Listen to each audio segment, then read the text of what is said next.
나의 바위 나의 구원이신 하느님, 내 머리의 생각과 내 입술의 말들이 주님 마음에 들게 하소서. 아멘.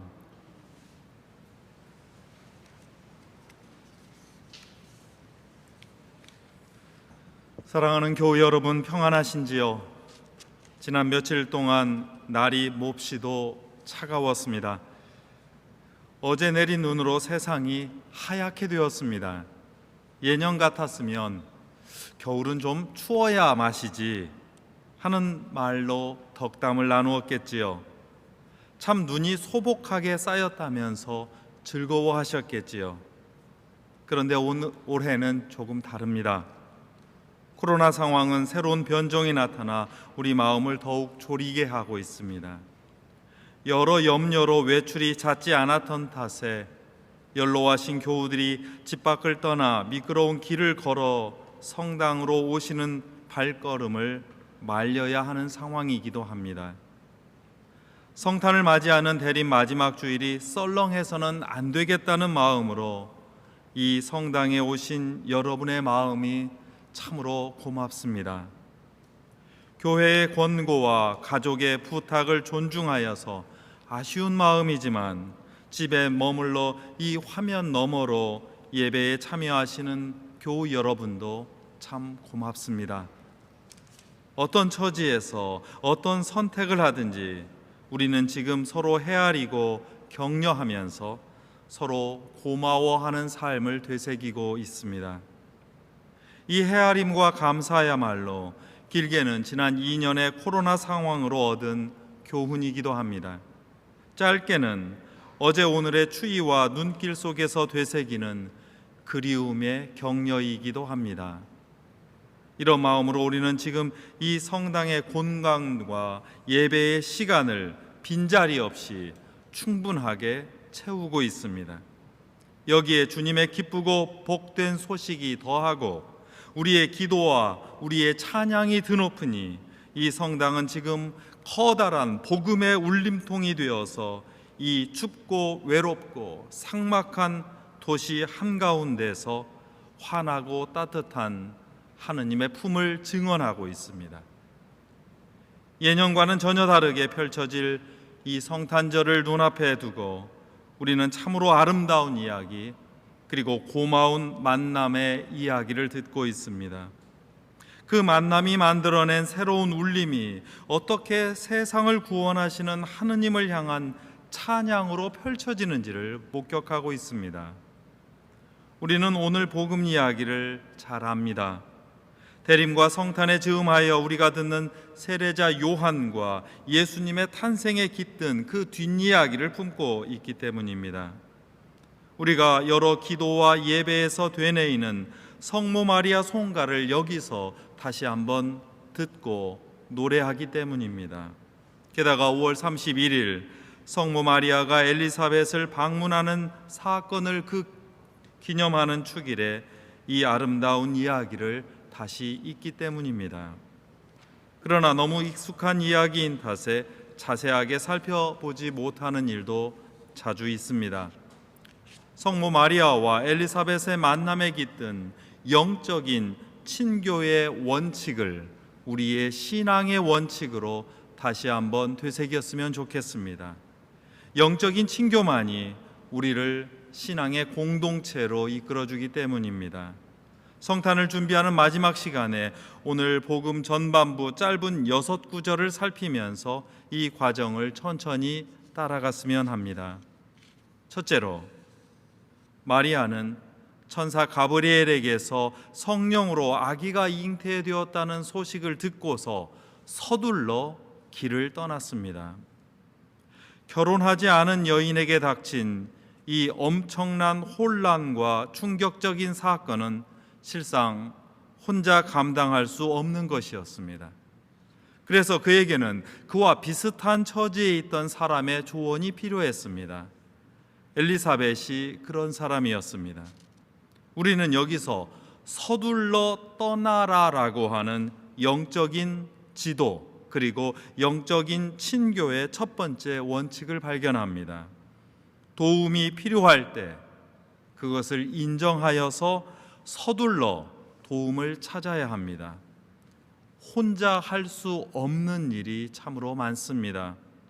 혼자서 돌을 닦아서 하느님을 찾는 일이 가능하다면 굳이 교회에 나와 신앙생활을 할 필요가 없습니다. 그러나 하느님은 언제나 다른 사람을 통하여 말씀하시고 그리고 다른 사람의 손길을 통하여 일하시며 우리에게 힘을 주십니다.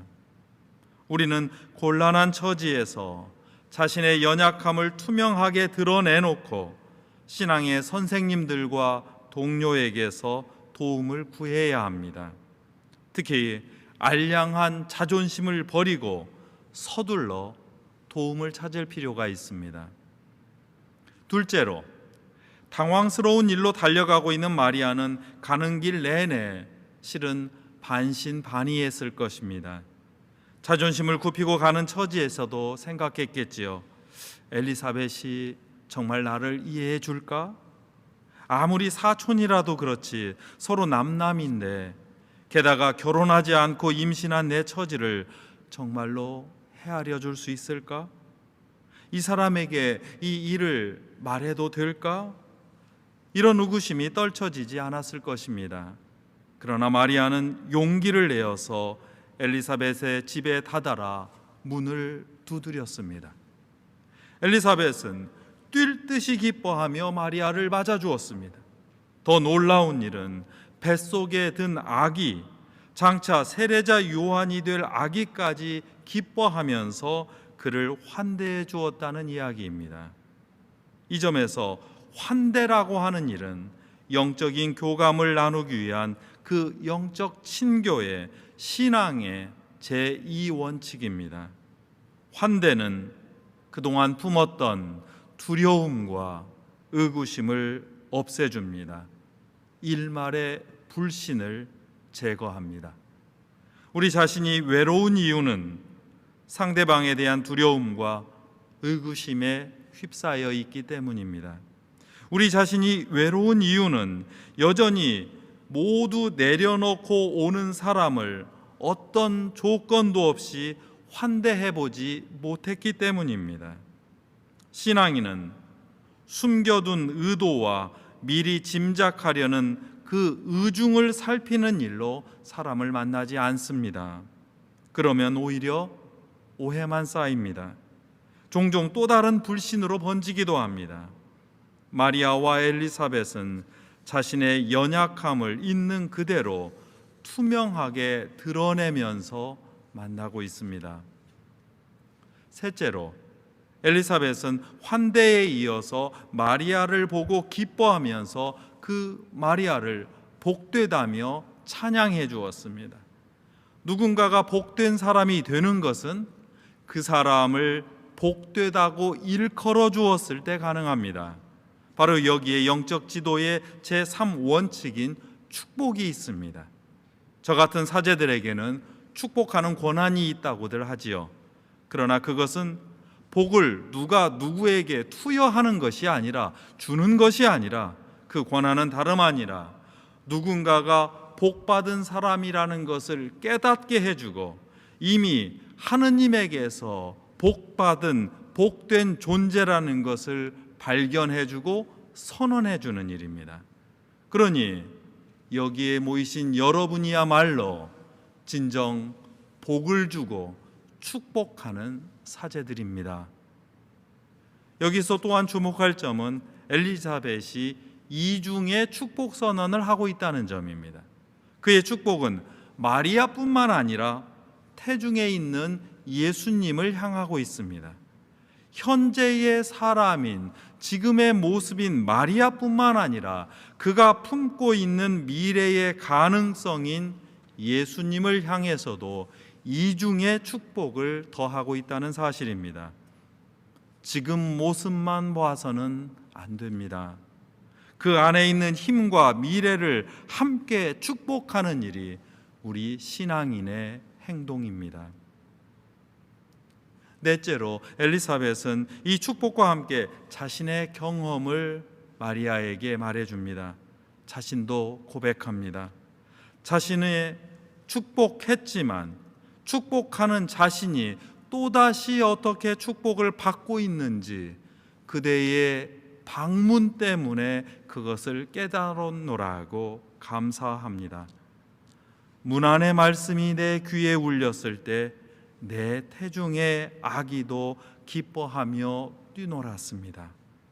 선뜻 찾아와 솔직하게 대화를 열어주는 바로 그 사람에 대한 감사가 담겨 있는 말입니다.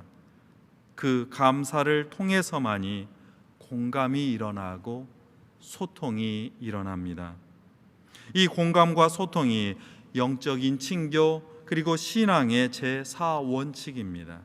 이 공감의 깊이는 자신을 넘어서서 태중의 세례자 요한까지 움직이게 했습니다. 우리는 이것을 아기 뱃속에 있었던 아기 예수님과 아기 세례자 요한의 공명이라고 부릅니다. 영적인 친교와 교감은 이렇게 사람들을 서로 공감하여 공명하도록 하나의 큰 울림통을 마련해 주는 일입니다. 신앙인은 예수 그리스도의 구원 사건이 한 사람에게 맞닥뜨렸을 때 이를 온 땅을 통해서 온 세상에 울려주는 커다란 범종과 같은 존재입니다. 우리는 이렇게 찾아가서 지혜를 구하고 서로 축복하며 예수 그리스도의 구원 사건을 공감하고 공명하는 존재가 되기 위해서 신앙생활을 합니다. 또한 우리는 이러한 공명을 위한 존재가 되어가는 과정 속에서 우리 소명을 식별할 수 있습니다. 방문하는 사람이 있는가 하면 방문을 받는 사람이 있습니다. 그러나 무엇보다도 이러한 사건이 두려움을 무릅쓰고 자발적으로 서둘러서 찾아갔던 마리아의 방문을 통해서 시작되었음을 꼭 기억해 주십시오. 만남의 사건이 있어야만 영적인 친교와 교감이 일어납니다. 두 손이 마주쳐야 소리가 납니다.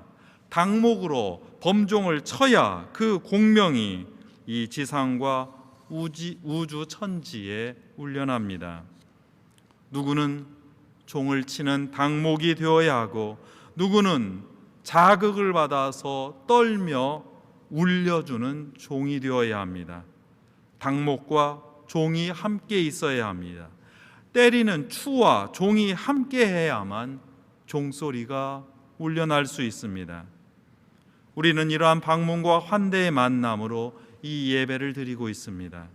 묻고 배우고 격려하며 기도하는 가운데 우리는 저마다 소명을 깨달아서 우리 신앙인의 소임을 다할 수 있습니다. 이때라야 이 각박한 도심 속에서 매일 울리는 서울 주교자 성당의 종소리는 예수님의 기쁜 환대와 만남 그리고 복음의 소식을 전할 수 있습니다. 이 종소리는 단지 밥 먹으라는 시도가 아니라 기도로 초대하고 서로 그리워하고 서로 격려하며 힘을 주는 울림으로 이끌어내고 만들어갈 수 있습니다. 이 모든 일을 통해서 새로운 역사가 펼쳐진다는 사실을 기억해 주십시오. 마리아는 이 만남의 과정을 통해서 더 큰 용기와 힘을 얻었습니다.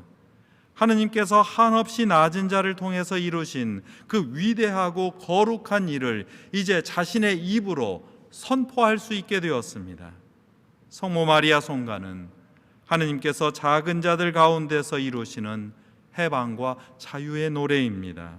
하느님께서 펼치시려는 구원의 출사표가 다른 그 수많은 지위가 높다던 남성 제사장과 그 주역들에게서 펼쳐지지 않고 사람들이 업신여겼던 두 여인의 만남을 통해서 시작되고 마리아의 노래 마니피카스로 울려날 수 있었습니다.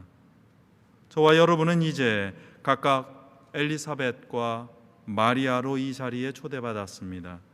저와 여러분은 우리 몸 안에 세례자 요한과 그리고 예수님을 품고 이 세상을 살아갑니다. 복된 예언자를 안에 품어 회개와 정의를 외치며 살아가라는 그 책임을 얻었습니다. 구원의 예수님을 몸에 모시고 사랑과 평화의 삶을 살며 누리라는 그 은총을 얻었습니다. 매주일 우리가 영성체로 주님의 몸을 내 안에 모시는 이유입니다.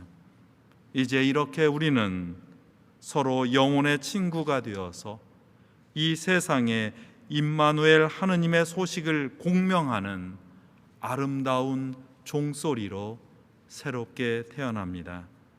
이것이 진정 우리 신앙인이 누리는 하느님의 고귀한 축복입니다. 성부와 성자와 성령의 이름으로 하였나이다. 아멘.